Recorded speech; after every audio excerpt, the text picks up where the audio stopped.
It's September 6, 2023. It's This Week in Comics.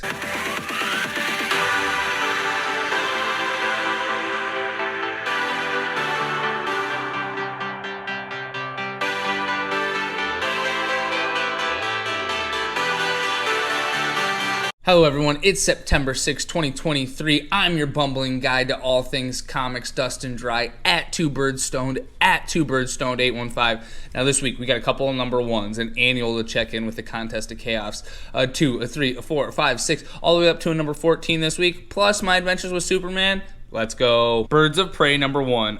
Written by Kelly Thompson, art by Leonardo Romero and Jordie Bellaire. This issue takes place after Green Arrow issue number 6, which doesn't come out till November, so we're starting a little bit ahead of one of our other series, but it's okay. Black Canary recruits Cassandra Cain, Zealot, Big Barda, and even Harley Quinn for a secret mission. However, they cannot tell Barbara Gordon. That mission is to break out Sin from the jail at Themyscira. This book has a cool retro vibe with the layout, and the art is crisp and clean and really complements that style. Now the plot, there's nothing too crazy, but it is a very good start. Birds of Prey number 1 is a 7.5 out of 10. Blue Beetle number 1, written by Josh Trujillo, art by Adrian Gutierrez and Will Quintana. Jaime and Ted battle alongside Dynasties and Nydia against the Madmen. They win, but they do a bunch of damage, and so they need to clean it up. People of the Horizon are being harassed in the city, and considering the Scarab is part of the Horizon, they are looking to Jaime to help protect them. Jaime and the other Scarab users decide to help and watch over the Horizon.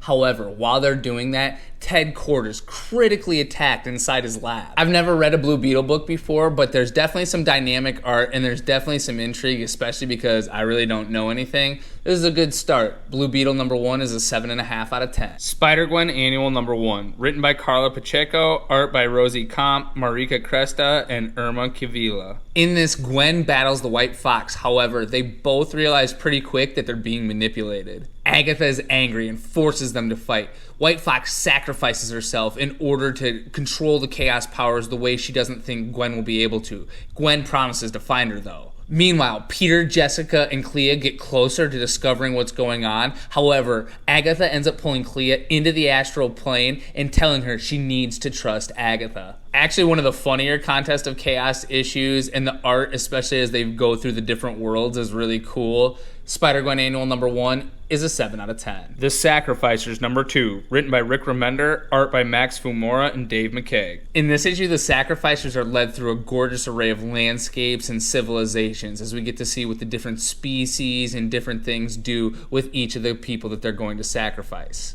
A fireside chat shows the fear of our young sacrificers, but by the end, the destination is revealed. This is insanely articulate and gripping art around a mystery that I'm still so much intrigued by. The Sacrificers number 2 is an 8 out of 10. Shazam number 3, written by Mark Waid and Dan Mora, art by Alejandro Sanchez. In this issue, Atlas wants control of the Captain. However, Billy's been a little bit afraid to transform. Eventually, Billy does transform. However, he is led into a trap by a bunch of space gorillas. A Moon Emperor, a giant snake, and plenty of fun. Shazam number 3 is easily an 8 out of 10. City Boy number 4, written by Greg Pak, art by Minku Jung and Sebastian Chang. Cam does go to Bloodhaven in search of his mom and finds out she did indeed have another family and she ended up happy. However, is this the end of that story, or is he going to keep searching for her? We meet Bloodhaven's Avatar, and the Avatar, Cam, Nightwing, Intergang, they all do battle. We learn that Cam is afraid of being in any city right now because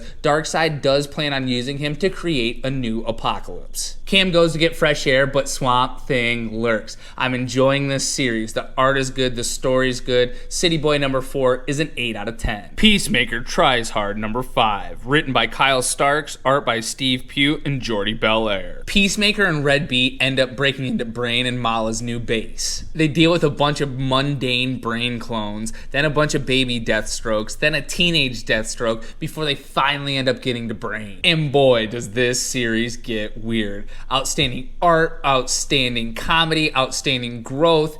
Peacemaker Tries Hard number 5 is an 8.5 out of 10. World Tree number 5, written by James Tynion IV, art by Fernando Blanco and Jordi Belair. Another art by Jordi Belair. Woo, he's hot this week. This issue actually came out last week, but I wasn't able to pick it up, so let's review it this week. Gabriel's undernet possessed sister puts her plan into motion, and mass casualty events begin happening across the world. Gabriel ends up shutting down the internet, and in retaliation, his sister murders him. However, there's still one website active, World Tree. 25 years into the future, Ellison begins telling the tale of what actually happened during that time. I love the interconnectivity of this series. I love the art. I love the creepiness. World Tree number 5 is an 8 out of 10. Justice Society number 6, written by Jeff Johns, art by Marco Santucci and Ivan Placencia. Stargirl finally brings back all of the lost children, which that miniseries ended in the summer. The lost children are still searching for places to belong and people connected to them after years of being gone. Helena is also searching for where she's going to go next. She warned her father about his death and therefore altered her timeline. So she decides she's going to form her own Justice Society just years early. Fantastic art, an enjoyable story that's heartbreaking for some. Justice Society number 6 is an 8 out of 10. Scarlet Witch number 8, written by Steve Orlando, art by Lorenzo Tometa and Sarah Pichelli. In this issue, Wanda battles Loki in the most inventive fight of the week. Magneto's clone Joseph helps and is gaining the trust of Wanda. However, she does not know that he is working with Hexfind. Another dazzling issue of one of the stronger Marvel series, Scarlet Witch number 8 is an 8 out of 10. The Joker, The Man Who Stopped Laughing number 10, art by Carmine Di Giandomenico, Romelu Fajardo Jr., and written by Matthew Rosenberg. Both Jokers are now in Gotham, and Red Hood and Manhunter are finally closing in. Joker realized he created the other Joker, and now their showdown awaits. This book nails the tone, the art, the execution. The backup story is always hilarious and does kind of tie into the main series, especially in this issue. Fantastic, fun, brutal. The Joker, The Man Who Stopped Laughing number 10 is an 8.5 out of 10. Poison Ivy number 14, written by G. Willow Wilson, art by Marcio Tecara and Arif Peranto. Ivy continues her investigation into Undyne Industries and the new building site so that she can get her swamp. However, no signal and a creepy new villain mean she might be in trouble. Meanwhile, Harley tells Janet that it might be time for her to move, and while Janet goes on a mission for Ivy, she runs into Batman, and instead of siding with Batman, she ends up taking a swing at him, which Harley deems insane. However, insanity is kind of Harley's thing, so her and Janet end up sharing a kiss. And remember, Harley does not know that Janet and Ivy were hooking up as well. I didn't read to issue number 14 because I dislike this series. I'm so happy that Night Terrors is over. What a phenomenal return. Poison Ivy number 14 is an 8.5 out of 10. Last but not least is Silk number 5. Last but not least because Silk is over. Silk, written by Emily Kim, art by Ig Guara and Ian Herring. In this series, Cindy's old foes, Saya and Max, trap her in a dream world using the dream demon Jai Li. Cindy fights through various movie-like worlds until her brother Albert shows up and shows that she is dreaming. Her and her brother escape with the help of Wong. However, when they're pulled out of the dream, they pull the demon-possessed Saya out with them. Cindy and Saya battle before Saya disappears and enters the dream of Albert. Cindy then needs to use Saya's brother Max in order to get into Albert's dream to help him. When Cindy gets there, Albert's the one with the plan, however, as he knows how to manipulate the dreams, and they end up tiring out the demon-possessed Saya and trapping her with the help of Max and Wong. Silk! Team Silk. Albert and Cindy are Team Silk. This is a fun little adventure that carves out a little niche for Cindy in her own little universe, her own little spider world, if you will.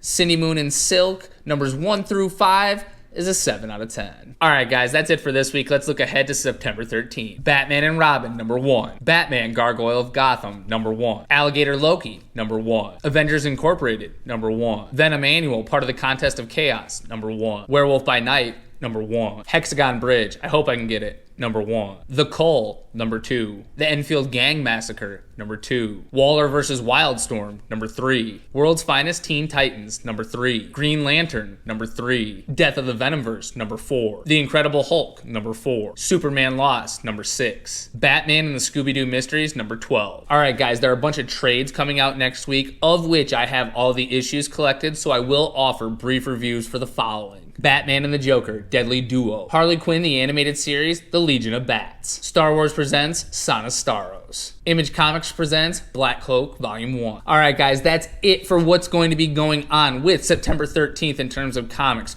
Real quickly, I do want to check in with My Adventures of Superman, episode number 10. Lois, Jimmy, and Lois's dad are all going to Clark's for Thanksgiving. However, before that, they have to check in at the Daily Planet. And guess what, guys? They got promoted. Their story's on the front cover. They're not interns anymore. They're reporters. Now, from there, Clark wants to know who the general is. And guess what, guys? It turns out to be Lois's dad. Now, Jimmy ends up bringing that green orb over to Clark's during Thanksgiving, and Clark comes in contact with it, which kind of poisons him with the kryptonite inside. This launches a second invasion, similar to what happened on Zero Day, and the general freaks out. Clark ends up teaming up with kind of the ghost of his dad to stop the ship and stop the invasion and sacrifice himself to save everyone, except for he's Superman, so he ends up living because his dad ends up helping to save him. The general points a gun at him at the end, and Lois tells him not to shoot, and he acquiesces. However,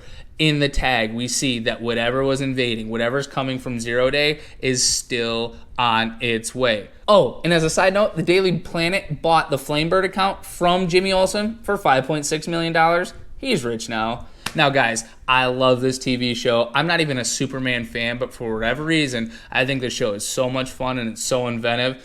My Adventures with Superman, episode 10. Is this the end of the season? I'm not exactly sure. It's definitely an 8.5 out of 10, though. That's going to wrap up September 6th, a relatively easy week as we set up for a monster week on the 13th. Now, guys, remember, my name is Dustin Dry. We're at Two Birds Stoned, at Two Birds Stoned 815, especially on TikTok, especially on YouTube. Please like, comment, subscribe, interact. I appreciate all of you who watch week in and week out. My name's Dustin Dry. I'm your bumbling guide to all things comic books and all things kind of comic book related. I get it wrong just as much as I get it right, but I end up being wrong quite a bit of the time, especially because I don't know all the continuity. Remember, please support your local comic shops. I go to Mega City 2 in Bakersfield every single week. Their address is at the end of the video, so why don't we kick the music in and fade to black.